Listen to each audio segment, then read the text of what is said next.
So it's been a minute since my last update.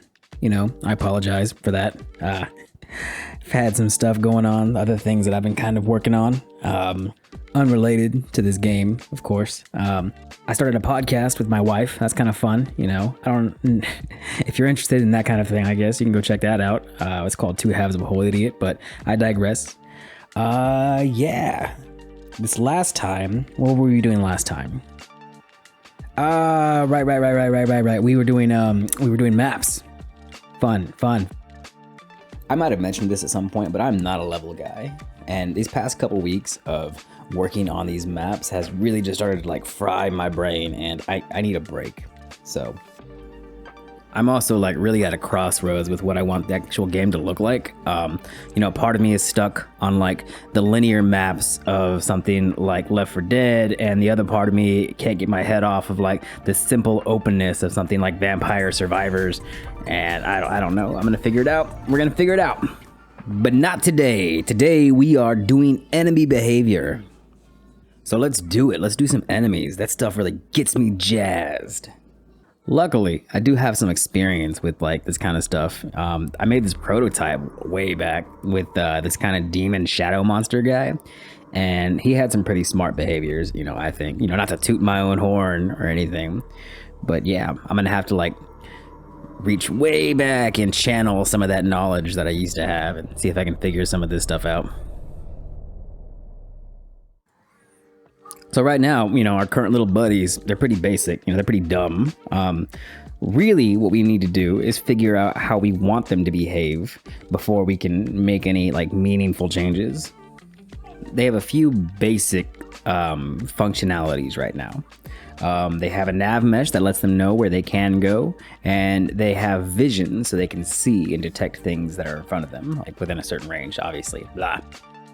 Essentially, the way their behavior works right now is they pick a random point, they go there, and then they just do that again and again and again until they see the player, at which point they start running towards the player.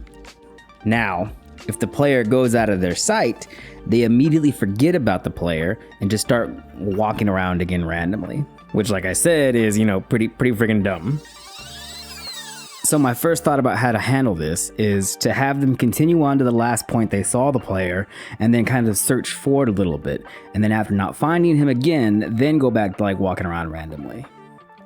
This is what I did for my shadow monster before, and that felt pretty smart. It makes it feel a little bit more alive. That's what you would expect them to do.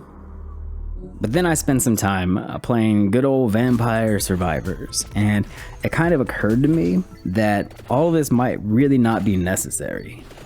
You see, everything in games is done by the power of illusion. Most of everything is just a bunch of smoke and mirrors to make you think something is happening, when in reality it's nowhere near that complex. You see, in Vampire Survivors, and in a lot of games like it, the vast majority of enemies do just one thing, and they do it well. They just walk straight towards you. You see, after playing around in my game for a little bit, I don't have any stealth mechanics or anything. I have no real reason to avoid any of the enemies. By the time they get onto the screen, they should see you anyways, so they should already be walking towards you. Getting rid of all this sight and stuff would take away one component from all the enemies, and I want to have as many as possible on screen. It should make it a little bit cheaper in theory. So I think that's the first thing we're gonna go for, is just, straight up making them simpler.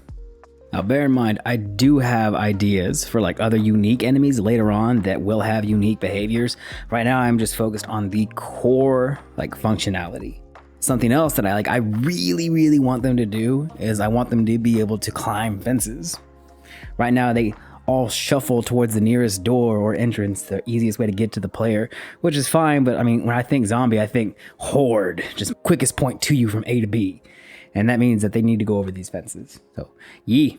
And the last thing I want to try and address for this video is how their respawning system works. At the moment, I don't despawn or respawn them. I spawn them all once at the beginning of the level, and then from there, whenever they die, I essentially just teleport them to their respawn location, and then just bring them back into play. Unfortunately, I don't like the way this works. It feels a little too the same, I guess, every single time. I don't know how to put that. I like to feel a little bit more random. Feel like they're coming from around you a little bit more sporadically, unexpectedly. Yeah, so we're gonna figure that out too. So just to recap, the 3 things we should be working on for this video is blinding them and simplifying their behavior, which should be pretty easy.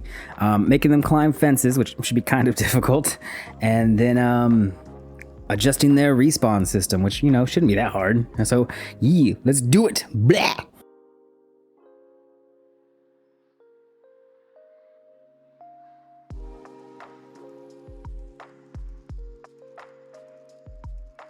So if you want a good visual representation of what their vision looks like, this is the AI debugging.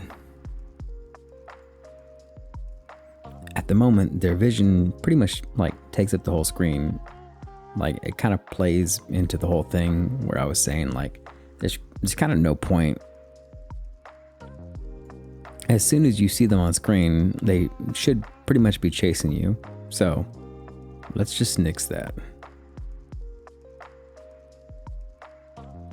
So this is the part right here where when our perception gets updated, we make sure that it actually is detecting our player, and then we set that boolean of, yeah, we can see the player. That's essentially what's happening, and we're gonna get rid of this. We're just gonna do away with it. So bye-bye, perception.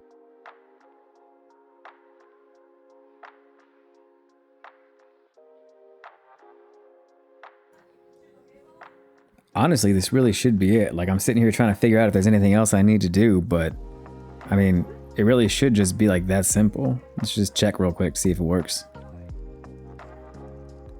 Yep, immediately, they're already following me, so. Woo.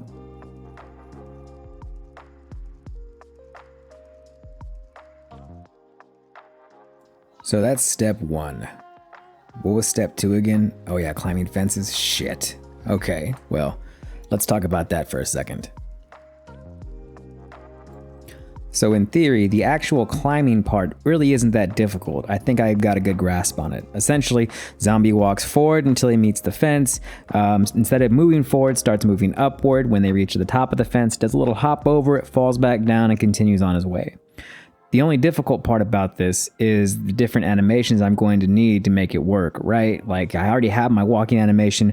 I'm going to need a climbing animation, a little hop over animation, and then a falling animation, so he's just not walking through the air. Those animations are what I'm working in the background here.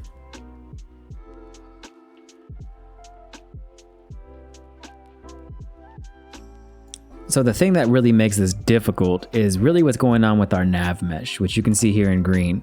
If you don't know, without getting too technical, what a nav mesh does is it tells the AI where they can go. Here, these white bars, we'll say these represent our fences. Whenever you put an object into the nav mesh like this, it will make it so the nav mesh doesn't generate below those objects. Which means that our AI will automatically try and navigate around those objects and find the shortest path possible to whatever their destination is. Now, this is obviously going to be a problem since we don't want our zombies avoiding the fences, we want them to go over them. So we need to find a way to bridge that gap between the fence and the nav mesh. Unreal does have a built-in solution for this. It's called a nav link, and it builds that bridge between essentially a gap in the nav mesh.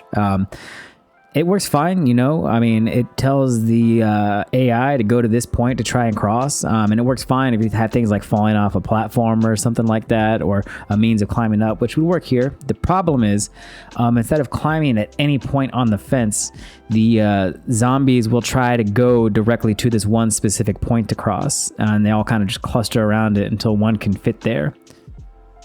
We could fix this by, flooding the entire fence with hundreds of nav links, but I mean, that seems a little bit dumb, for lack of a better word. So I opted to do something a little bit different instead of using nav links. I figured that instead of turning off the nav mesh beneath the fences, I would just make the fences not affect the nav mesh at all. This, of course, means that the zombies are just going to ignore them and try to walk through them and be unable to because, collision and stuff. So, yeah. So to fix this, I changed the fence's collision response, and without getting too technical again, essentially everything in your game has a different collision response. They all classify as a different collision type object. Most things are like world static or world dynamic, and you can tell the game to respond differently when they collide with different kinds of things. So I made one called climbable, and I applied it to my fence, and then whenever my zombies would hit the fence, it would essentially trigger an event that would say, hey, I just hit this climbable object, and then it would do whatever I needed to do. In this case, go up. So long story short, after many tweaks, we came out with the effect that I think turned out pretty cool, right? Like it really kind of nailed that horde effect that I was going for. I don't know, I'm pretty happy with it. I think it looks pretty good. So, that's pretty neat. That leaves us with one last step. And which one was that again? Spawning. That's right. Let's do that one. So in comparison to like climbing fences, this one is actually pretty simple. What I did was I found the distance from the player, like in a radius, right?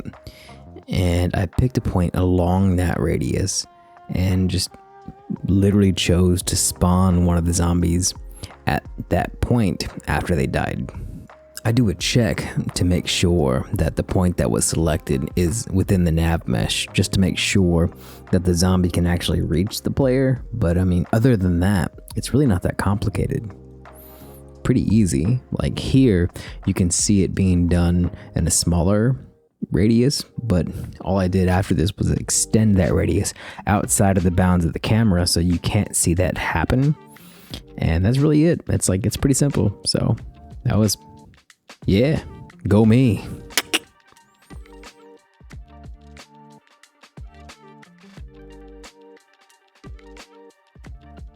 So we did it. Woo! We finished our goals. Man, I'm sorry. I'm sorry for how long this video took me to do. I'll do better. I'm trying. A couple things that I'd like to change, I guess, after playing around with my game. I think like the zoomed in mode is kind of the default that I would like to shoot for. I think I'm going to change that so that it's always zoomed in. I think that's probably better. I'm thinking about changing my sprint. I don't know. Playing with it, I mean, it kind of makes me feel like it hurts a little bit. That was intentional originally, but now that I'm using it, I don't know. We'll see. I also know that there's a way to turn skeletal animations into vertex animations, which would make things a little bit cheaper. I haven't found a good way to do that like efficiently yet, but if I could, that would be fantastic. So that would allow me to maximize the amount of zombies that are on screen at any one given time. So I'll look into it. We'll see. We'll figure it out. If it's possible, we'll do it. I also want to apologize, for my explanations. If this shit seems complicated, it's because this shit is complicated. And I'm doing my best to explain it in a way that's simple and easy to understand, but that's not always possible. So, sorry, my bad. Thank you, for listening anyways. And, for following, doing that stuff. I appreciate it. And until next time, take it easy.